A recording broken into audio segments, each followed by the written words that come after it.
கடவுள் அருள் டிவி நேயர்களுக்கு astro KS ஐயங்காரின் பணிவான நமஸ்காரம். விஸ்வாவசு வருஷம் பங்குனி மாதம் 15/3/2026 13/4/2026 வரலும் உண்டான காலகட்டம். மிதுனத்தில் குரு வக்கரகதியில் இருக்கார். 5ஆம் இடம்னு சொல்லக்கூடிய சிம்மத்தில் கேது, ராகு 11ஆம் இடம் காலபுருஷ தத்துவத்தில் 11ஆம் இடத்துல இருக்கார். அதாவது கும்பத்தில் அவரோட சேர்ந்து செவ்வாயும் புதனும் சேர்ந்து இருக்கார். 12ஆம் இடம்னு சொல்லக்கூடியது சூரியன், சனி, சுக்கிரன் 3 கிரகங்கள் மீனத்தில் இருக்கா காலபுருஷ தத்துவத்தின் 12ஆம் இடத்துல. இந்த மாதத்தில் வரக்கூடிய மாற்றங்கள் என்ன அப்படின்னா, முதல் மாற்றம் அப்படின்னு சொல்லக்கூடியது 17/3/2026 வக்கரகதியில் இருக்கக்கூடிய குரு பகவான் வக்கர நிவர்த்தி அடைகிறார். 3ஆம் இடம்னு சொல்லக்கூடிய மிதுன ராசியில இருந்து அவர் வக்கரகதியிலிருந்து மாற்றமாகி நேர்நிலைக்கு வர. அதனால குரு வக்கர நிவர்த்தி ஆறுது. அது தனியாக வீடியோ போடுறோம், அதையும் பாருங்க. 27/3/2026 சுக்கிரன் மீனத்திலிருந்து மேஷத்துக்கு வரார். 1/4/2026 அதாவது மாதம் பிறந்து ஒரு 15 நாளில் பார்த்தேன்னா செவ்வாய் 12ஆம் இடம்னு சொல்லக்கூடிய மீனத்துக்கு வர. புதன் 6/4/2026 அன்னைக்கு கும்பத்திலிருந்து மீனத்துக்கு போகிறார். இதுதான் இந்த மாதத்தினுடைய மாற்றங்கள். சரி, இந்த மாதத்தில் வரக்கூடிய விசேஷ நாட்கள்னு பார்த்தோம்னா 18/3/2026 அன்னைக்கு அதாவது பங்குனி அமாவாசை. 27/3/2026 அன்னைக்கு ஸ்ரீராமனோ. பங்குனி உத்திரம் 1/4/2026 மிகவும் விசேஷமான நாள். அதாவது ஸ்ரீரங்கம் தாயார் பெருமாள் சேர்த்தி உற்சவம்லாம் நடக்கும். அது முருகப்பெருமானுடைய திருமண கோலம் இதெல்லாம் நடக்கக்கூடிய மிகப்பெரிய ஏற்றமான காலகட்டம். 30/3/2026 அன்னைக்கு மகாவீர் ஜெயந்தி. சரி, இந்த மாதத்தில் ஒரு ராசிக்கும் மேஷம் முதல் மீனம் வரை இந்த பங்குனி மாதம் எப்படி இருக்குன்றதப்பா. கடகம், புனர்பூசம், பூசமாயில்யம் இந்த 3 நட்சத்திரம் 9 பாதங்களை கொண்ட ராசி. ராசியின் அதிபதினு சொல்லக்கூடியவர் அதிவேகமாக செல்லக்கூடிய சந்திரன். மனோகாரகன்னு பேர் சந்திரனுக்கு. ஏன்னா மனசை ஆட்டி படைக்கக்கூடியவர். அதாவது உங்களுடைய வேகத்தில் பார்வையை விட, ஒலியை விட, உங்களுடைய மனசு அதை விட வேகமானது.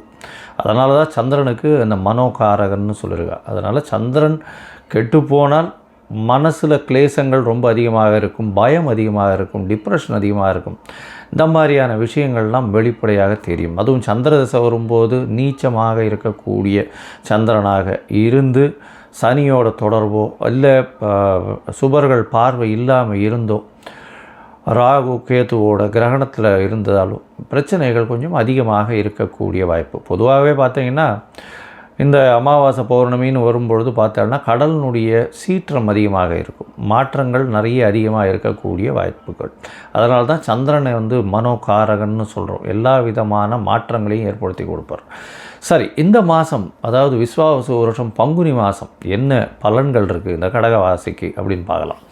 கடகராசியை பொறுத்தவரையிலும் பார்த்தோன்னா 15/3/2026 13/4/2026 வரலும் உண்டான காலகட்டத்தில் உங்களுக்கு முதல்ல முக்கியமான ஒரு பெரிய விஷயம், அஷ்டமத்து சனி நீங்கி 6/3/2026 அன்னைக்கு வாக்கிய பஞ்சாங்கம் பிரகாரம் அஷ்டமத்து சனி போய் சனி பகவான் 9ஆம் இடத்துல போய் உட்காந்துட்டார். அதுவே ஒரு பெரிய ரிலீஃப். அதாவது உடல் நலத்தில் கொஞ்சம் ஏற்றங்கள் இருக்கக்கூடிய வாய்ப்பு. தேவையில்லாத உங்களுக்கு இருக்கக்கூடிய பழக்க வழக்கங்கள்லாம் போய் கொஞ்சம் மாற்றங்கள் வரக்கூடிய வாய்ப்புகள் இந்த காலகட்டத்தில் உண்டு. சரி, பொதுவாக மாத கிரகங்கள்னு சொல்லக்கூடியது சூரியன், செவ்வாய், புதன் மற்றும் சுக்கிரனுடைய மாற்றங்களை வச்சு சொல்லுவோம். இந்த மாதம் பார்த்தாலேயானால் சூரியன் உங்களுடைய ராசிக்கு 9ஆம் இடத்துல இருக்கார். அதுவும் சனியோடு சேர்ந்து இருக்கார். அதனால் தந்தை மகன் 2 பேரும் சேர்ந்து இருக்கிற இடம் அந்த அளவு விசேஷத்தை கொடுக்காது. வெளிநாடு போகணுன்னு பார்த்துட்டு இருக்க வாழ்க்கை சற்று பின்னடைவு இருக்கும். இருந்தாலும் முயற்சியினால் நீங்கள் வெற்றிகளை நிச்சயமாக எடுக்கக்கூடிய வாய்ப்புகள் உண்டு. உங்களுடைய ராசிக்கு பார்த்தாலேயானால் குரு பகவான் 12ஆம் இடத்துலேருந்து வக்கர நிவர்த்தி அடைகிறது பெரிய விசேஷம். ஏன்னா 9ஆம் அதிபதி 12ஆம் இடத்துல இருக்கிறது பெரிய விசேஷம். அதனால் தந்தையின் சொத்துக்களுடைய பாகங்கள் உங்களுக்கு சேரக்கூடிய காலகட்டமாக அமைய போகிறது. உங்களுக்கு அரசாங்கத்தின் மூலியமாக விருதுகள் வரக்கூடிய வாய்ப்பு, அரசாங்கத்தினால் அங்கீகரிக்கப்படக்கூடிய வாய்ப்புகள் இந்த காலகட்டத்தில் இந்த கடகராசிக்காரர்களுக்கு அமைய போகிறது. உங்களுடைய ராசிக்கு பார்த்தோன்னா 8ஆம் இடத்துல ராகு மறைஞ்சிருக்கிறது பெரிய விசேஷம். அதே மாதிரி செவ்வாயும் மறைஞ்சிருக்கிறது பெரிய விசேஷம். புதனும் மறைந்த புதன் நிறைந்த கல்வியை கொடுக்கக்கூடியதுன்னு சொல்லக்கூடியது. அதனால் 3 கிரகங்கள் மறைஞ்சிருக்கேன்னு பயப்பட தேவையில்லை. குருவின் பார்வையில் இருக்கார். ராகு, செவ்வாய் மற்றும் புதன் 3 பேருமே இருக்கிறது பெரிய ஏற்றத்தை கொடுக்கக்கூடிய காலகட்டம். அதாவது ரியல் எஸ்டேட் பண்ணுறவாளுக்கெல்லாம் திடீர் பண யோகம் வரும், பூமியின் மூலியமாக திடீர் சொத்துக்கள் வரும், வெளிநாடு போயிட்டு வரக்கூடிய வாய்ப்புகள் நிச்சயமாக வரக்கூடிய காலகட்டமாக இந்த மாதம் அமைய போகிறது. உங்களுடைய ராசிக்கு பார்த்தாலேயானால் சுக்கிரன், அதாவது உச்சம் பெற்ற சுக்கிரன் 9ஆம் இடத்துல போய் இருக்கார். அதாவது 11ஆம் அதிபதி 11க்கு 11 இருக்கார். அது ஒரு பெரிய விசேஷம். 11க்கு 11 9ஆம் இடம்னு சொல்கிறதுனால எந்த ஒரு விஷயத்திலும் நீங்கள் நினைத்த காரியங்கள் உங்களுடைய தந்தையின் மூலியமாக நடக்கக்கூடிய வாய்ப்புகள் உண்டு. அது தவிர பார்த்தோம்னா நினைத்த காரியங்கள் எல்லாமே நல்லபடியாக ஆகக்கூடிய வாய்ப்புகள் நிச்சயமாக உண்டு. உங்களுடைய ராசிக்கு பார்த்தாலேயானால் சுக்கிரன் 27/3/2026 அன்றைக்கி 10ஆம் இடத்துக்கு வரார். 10ஆம் இடத்துல ஒரு பெரிய ஏற்றத்தை கொடுக்க போகிறார். ஏன்னா அவருடைய இடமான 4ஆம் இடத்தை அவர் பார்க்குறார். சமசப்தம பார்வையில் பார்க்குறதுனால பார்த்தீங்கன்னா 4ஆம் இடம் வலுப்பெறுறது. ஏன்னா குருவின் பார்வையும் இருக்குது. அதனால் படிக்கக்கூடிய குழந்தைகளுக்கு நல்ல ஒரு ஏற்றம், தாயின் உடல்நிலையில் நல்ல ஒரு ஏற்றம் இருக்கக்கூடிய வாய்ப்புகள் நிச்சயமாக இருக்குது. புதிய வீடு மனை வாங்கக்கூடிய வாய்ப்புகள் இந்த காலகட்டத்தில் அமையும். அது தவிர பார்த்தீங்கன்னா செவ்வாய் உங்களுடைய ராசிக்கு 8ஆம் அதிபதினு சொல்லக்கூடியவர், அதாவது 8ஆம் இடத்துல இருக்கார். உங்களுடைய ராசிக்கு பார்த்தாலேயானால் 5-10க்கு உண்டான ஒரு திரிகோண கேந்திர அதிபதி மிகப்பெரிய யோகர். அவர் உங்களுடைய ராசிக்கு 8ஆம் இடத்துல மறைந்து இருக்கார். அதாவது 5ஆம் அதிபதி 8ஆம் இடத்துல இருக்கிறதும் 10ஆம் அதிபதி 10க்கு 11 இருக்கிறதும் பெரிய விசேஷம். இதனால் பார்த்தாலேயானால் உங்களுக்கு திடீர் பணவரவு வரும், தொழிலில் அபரிமிதமான ஏற்றங்கள் இருக்கக்கூடிய காலகட்டமாக இருக்கும். இந்த காலகட்டத்தில் 1/4/2026 அன்றைக்கி செவ்வாய் உங்களுடைய ராசியிலிருந்து 9ஆம் இடத்துல போகிறார். 8ஆம் இடத்துல இருக்கக்கூடிய செவ்வாய் 9ஆம் இடத்துக்கு போகிறார். 5ஆம் அதிபதி 9ஆம் இடத்துல இருக்கிறதுனால குழந்தைகள் மூலியமாக பெருமைகள் வரக்கூடிய வாய்ப்புகள் கண்டிப்பாக உண்டு. மூதாதையர்களின் ஆசீர்வாதங்கள் வரக்கூடிய வாய்ப்பு, புத்திர ஸ்தானங்கள் நல்ல வலுப்பெறக்கூடிய வாய்ப்புகள் நிச்சயமாக இருக்கும். இந்த மாதத்தில் பார்த்தோம்னா உங்களுடைய ராசிக்கு 8ஆம் இடத்துல இருக்கக்கூடிய புதனும் 9ஆம் இடத்துக்கு போகிறார். நீச்சமாறதுனால என்ன சார் நீச்சமாறதுனால பரிவர்த்தனை யோகம் வருது.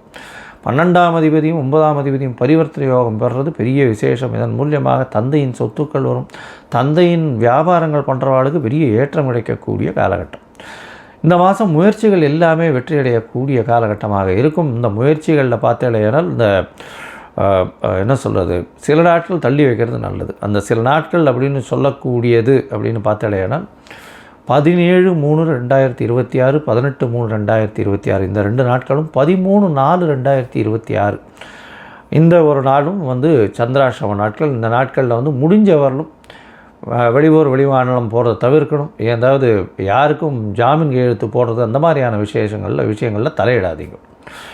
மொத்தத்தில் பார்க்கும்பொழுது பார்த்தாலேயானால் இந்த கடகராசிக்காரர்களுக்கு ஏற்றமான காலம். தந்தையின் மூலியமாக மிகுந்த செல்வாக்கு வரக்கூடிய வாய்ப்பு, அதாவது புதிய சொத்துக்கள் வரக்கூடிய வாய்ப்பு, அரசாங்கத்திலிருந்து நல்ல ஒரு வெகுமதி வரக்கூடிய வாய்ப்பு, அரசாங்கத்தினால் மிகப்பெரிய அனுகூலம் கிடைக்கக்கூடிய காலகட்டமாக அமையும். உடல் நலத்தில் நல்ல ஏற்றம் இருக்கக்கூடிய காலகட்டமாக அமையும். தொழிலில் பெரிய அபிவிருத்தி இருக்கக்கூடிய வாய்ப்பு, சுகங்கள் கூடும், புதிய வீடு மனை வாகனம் வாங்கக்கூடிய வாய்ப்புகள் உண்டு. கணவன் மனைவிக்குள்ளே அந்யோன்யம் ஏற்படக்கூடிய வாய்ப்புகள் நிச்சயமாக உண்டு. பரிவர்த்தனை யோகத்தில் குருவும் புதனும் இருப்பது மிகப்பெரிய ஏற்றத்தை கொடுக்கும். முயற்சிகள் எல்லாமே வெற்றி பெறக்கூடிய காலகட்டமாக அமைய போகிறது. வெளிநாடு போய் படிக்கக்கூடிய பாக்கியத்தை கொடுக்க போகிறார். தந்தையின் மூலியமாக சொத்துக்கள் சேரக்கூடிய காலகட்டமாக அமைய போகிறது. மறைந்த இடத்துலேருந்து திடீர் பண வரவுக்கு வாய்ப்புகள் நிச்சயமாக இருக்கும். ராகு 8ஆம் இடத்துல இருக்கிறதுனால மறைந்த இடத்துலேருந்து திடீர் பண வரவு இருக்கும். உடல் நலத்தில் நல்ல ஏற்றம் இருக்கக்கூடிய காலகட்டமாக அமைய போகிறது. இந்த காலகட்டத்தில் உங்களுடைய சந்திராஷ்டம நாட்கள் 17-18 மார்ச் 2026 மற்றும் 13/4/2026 இந்த காலகட்டத்தில் சந்திராஷ்டம நாட்கள். புதிய முயற்சி, வெளிநாடு வெளியூர் பிரயாணம் வேண்டாம்னு சொல்கிறோம். இந்த மாதத்தில் உங்களுடைய தசாபுக்தி அந்தரம் சூக்ஷ்மம் அந்த அளவு விசேஷம் இல்லை அப்படின்னா நீங்கள் அருகில் இருக்கக்கூடிய சந்திரமௌலீஸ்வரர் கோயிலுக்கு போயிட்டு வாங்க, சிவன் கோயிலுக்கு போயிட்டு வாங்க. பிரதோஷ காலத்தை நிச்சயமாக நந்தீஸ்வரரை சேவிச்சுட்டு அதுக்கப்புறம் சிவனை வழிபடுங்க. நல்ல ஒரு ஏற்றம் கிடைக்கக்கூடிய வாய்ப்பு இந்த மாதத்தில் உங்களுக்கு பெரிய மாறுதல்கள் வரும். கடவுள் அருள் டிவியை பார்த்தமைக்க நன்றிகள். மேலும் இது போன்ற தகவல்களை தெரிந்து கொள்ள கடவுள் அருள் டிவியை சப்ஸ்கிரைப் செய்யுங்கள். மறக்காமல் பெல் ஐக்கானை கிளிக் செய்யுங்கள்.